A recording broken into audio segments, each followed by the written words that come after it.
नमस्कार दोस्तों, स्वागत है आपका अपने YouTube चैनल आरपीएससी मेकर पर। दोस्तों, बीकानेर के राठौड़ वंश का इतिहास हमारा कंप्लीट हो चुका है और उसके 2 पार्ट बने हैं। यदि अभी तक आपने वो दोनों पार्ट नहीं देखे हैं तो उनको अवश्य देख लीजिए, बहुत इम्पोर्टेंट है। तो दोस्तों, अब हम स्टार्ट करने वाले हैं जो अजमेर के चौहान हैं, चौहान वंश, उनका इतिहास। तो अजमेर के चौहानों का इतिहास हम आज स्टार्ट करने वाले हैं।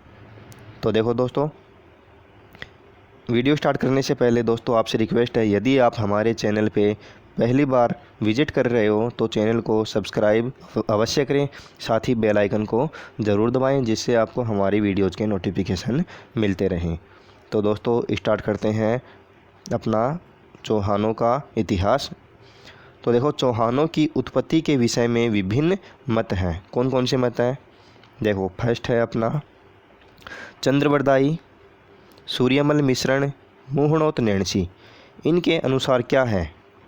इनके अनुसार देखो, जो चौहानों की उत्पत्ति है वो ऋषि वशिष्ठ के आबू यज्ञ के अग्निकुंड से हुई है। ठीक है दोस्तों, आपको ये देखो दोस्तों, यहाँ से जो चौहानों के इतिहास है, यहाँ से क्वेश्चन 99% यहीं से क्वेश्चन उठाते हैं आजकल। ठीक दोस्तों, ये क्वेश्चन बहुत बार आ गया, हद नहीं है इनकी। कि क्या क्वेश्चन आया है कि चंद्रबरदाई के अनुसार, ऐसे नहीं पूछा, ऐसे पूछा जाएगा कि जो चौहानों की उत्पत्ति है अग्निकुंड के अनुसार किसने मानी है? चंद्रबरदाई, सूर्यमल मिश्रण, जेम्स टोड, विलियम क्रूक, और भी ऑप्शन दे देंगे आपको। ठीक है दोस्तों, तो आपको ये अच्छी तरह से याद होनी चाहिए, तभी आप एग्ज़ाम में क्वेश्चन कर पाओगे। तो चंद्रबरदाई, सूर्यमल मिश्रण और मुहणोत नैणसी, ये जो 3 दार्शनिक है, 3 साहित्यकार हैं। ठीक दोस्तों, तो इनके अनुसार क्या है? इनके अनुसार है अग्निकुंड से हुई है चौहानों की उत्पत्ति, ऋषि वशिष्ठ के आबू यज्ञ के अग्निकुंड से हुई है। फिर है second number James Tod, William Crooke के अनुसार। James Tod, Colonel James Tod और विलियम क्रूक के अनुसार क्या है? चौहान है वो कैसी है? विदेशी है। ठीक है दोस्तों, फिर है 1170 ईस्वी के बिजोलिया कहाँ पर पड़ता है? भीलवाड़ा। बिजोलिया शिलालेख के अनुसार चौहानों की उत्पत्ति वत्स गोत्रीय ब्राह्मणों से मानी जाती है। तो बिजोलिया शिलालेखों के अनुसार कहाँ से मानी जाती है इनकी उत्पत्ति? वत्स गोत्रीय ब्राह्मणों से। कहाँ से मानी जाती है? बिजोलिया शिलालेख के अनुसार चौहानों की उत्पत्ति कहाँ से? ब्राह्मणों से। बिजोलिया शिलालेख बिजोलिया के पार्श्वनाथ मंदिर में लगा हुआ है। बिजोलिया के पार्श्वनाथ मंदिर में लगा है बिजोलिया शिलालेख। इस पर अंकित बिजोलिया प्रशस्ति की रचना गुणभद्र ने की थी। ठीक दोस्तों, इस पर जो अंकित है बिजोलिया प्रशस्ति, तो बिजोलिया प्रशस्ति की रचना किसने की थी? गुणभद्र ने। इंपॉर्टेंट लाइन है दोस्तों, इसको अंडरलाइन कर लेना अपने नोट्स में। और उम्मीद करता हूँ दोस्तों आप साथ साथ में नोट्स अवश्य बना रहे होंगे। दोस्तों, इनके नोट्स बनाओगे तभी आपको इनका फ़ायदा मिलेगा। इसका मैंने आपको स्टार्टिंग में बता दिया था, साथ साथ में आप इनके नोट्स बनाते जाएं। राजस्थान के विभिन्न नगरों के प्राचीन नाम भी इससे प्राप्त होते हैं। किससे? बिजोलिया शिलालेख से। पहले राजस्थान के विभिन्न नगर हैं, उनके प्राचीन नाम थे। ठीक दोस्तों, फिर देखो, फिर है दशरथ शर्मा के अनुसार। जो दशरथ शर्मा है उनके अनुसार ब्राह्मणों की जो चौहान वंश है, चौहानों की उत्पत्ति किससे हुई है? ये तो मानते हैं इनको चंद्रवंशी और ब्राह्मण वंश से उत्पन्न। चंद्रवंशी, ठीक दोस्तों, सूर्यवंशी नहीं है। कौन से है? चंद्रवंशी और ब्राह्मण वंश से उत्पन्न। कौन मानते हैं इनको? ये दशरथ शर्मा। फिर है नेक्स्ट गौरी शंकर हीराचंद ओझा। ये किस तरह से मानते हैं? सूर्यवंशी। गौरी शंकर हीराचंद ओझा ये मानते हैं सूर्यवंशी। फिर है पृथ्वीराज विजय हमीर महाकाव्य। ये किस तरह से मानते हैं इनको? जो चौहानों की उत्पत्ति है ये भी मानते हैं सूर्यवंशी। ठीक है, ये जो चौहान है वो सूर्यवंशी थे। फिर है नेक्स्ट नोट लिखी हुई बात है, इंपॉर्टेंट बात है। चौहान चालुक्य, सोलंकी, चालुक्य को बोलते हैं सोलंकी, प्रतिहार और परमार, इन चारों जातियों की उत्पत्ति अग्निकुंड से मानी जाती है। ठीक दोस्तों, चौहान चालुक्य, प्रतिहार और परमार। ठीक दोस्तों, च से चौहान, च से चालुक्य, पै से प्रतिहार, पै से परमार। तो ये जो 4 जातियां हैं इनकी उत्पत्ति मानी जाती है अग्निकुंड से। फिर है चौहानों का मूल निवास स्थान। ठीक दोस्तों, चौहानों का मूल निवास स्थान कहाँ पर है? सपादलक्ष क्षेत्र। सपादलक्ष क्षेत्र है सांबर का प्राचीन नाम है, सांबर के आसपास का क्षेत्र। ठीक है दोस्तों, सपादलक्ष क्षेत्र के आसपास इनका जो मूल निवास स्थान है वो माना जाता है। इनकी राजधानी क्या थी? इनकी राजधानी थी ही छत्रपुर। ठीक है दोस्तों, चौहानों की कुल देवी इंपॉर्टेंट है दोस्तों, चौहानों की कुल देवी है आशापुरा माता। चौहानों की कुल देवी कौन है? आशापुरा माता। ठीक दोस्तों, तो ये तो बात हो गई दोस्तों चौहानों की उत्पत्ति के बारे में कि उनकी उत्पत्ति सूर्यवंश से कौन मानते हैं, चंद्रवंशी कौन मानते हैं, ब्राह्मणों से कौन मानते हैं, अग्निकुंड से कौन मानते हैं। और दोस्तों आपको अच्छे से याद होने चाहिए सभी। फिर आते हैं आपके वासुदेव चौहान। ठीक है दोस्तों, पहले शासक हैं वासुदेव चौहान। 1551 ईस्वी में चौहान राज्य की स्थापना की, यानी चौहान वंश की स्थापना कब की थी? 1551 ईस्वी में। और किसने की थी? वासुदेव चौहान ने। ठीक है दोस्तों, वासुदेव को चौहानों का आदि पुरुष कहते हैं। चौहानों का आदि पुरुष किसे कहा जाता है? वासुदेव को। बिजोलिया शिलालेख के अनुसार इसने सांबर झील का निर्माण करवाया था। सांबर झील का निर्माण किसने करवाया था? वासुदेव चौहान ने। किसके अनुसार? बिजोलिया शिलालेख के अनुसार। फिर आते हैं गोवक। चौहान प्रारंभ में प्रतिहारों के सामंत थे। जो चौहान है वो प्रारंभ में किसके सामंत माने जाते हैं? प्रतिहारों के सामंत माने जाते हैं। गोवक ने प्रतिहार शासक नागभट्ट सेकंड की अधीनता मानने को अस्वीकार कर दिया।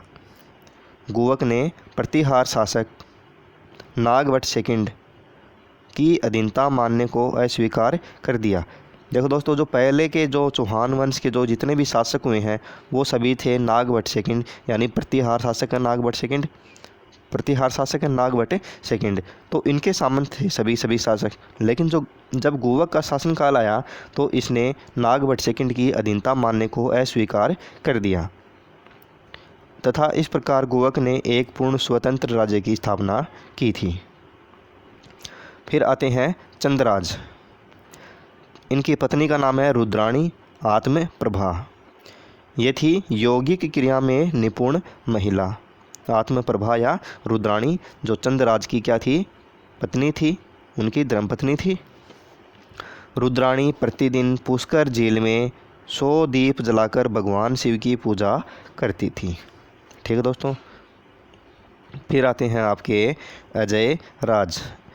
अजय राज 1105 से 1133 ईस्वी तक इनका शासनकाल रहता है, यानी कि 28 साल। फिर 1113 ईस्वी में अजमेर नगर की स्थापना करता है। किसके अनुसार? पृथ्वीराज विजय के अनुसार। पृथ्वीराज विजय के अनुसार कौन करता है? अजय राज। तो अजमेर नगर की स्थापना किसने की थी? अजय राज ने की थी। अजमेर का किला बनवाया।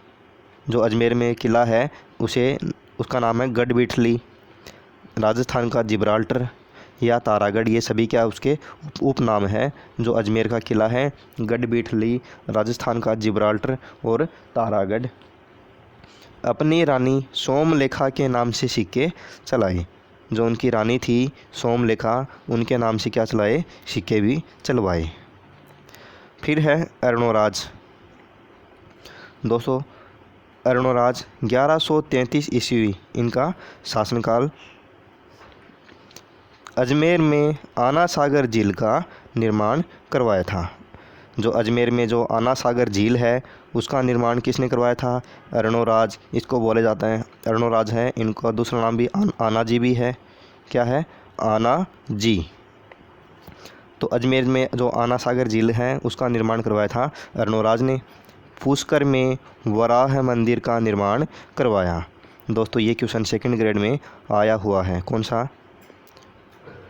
कि पुष्कर में वराह मंदिर का निर्माण किसने करवाया था? ये करवाया था अर्णोराज ने।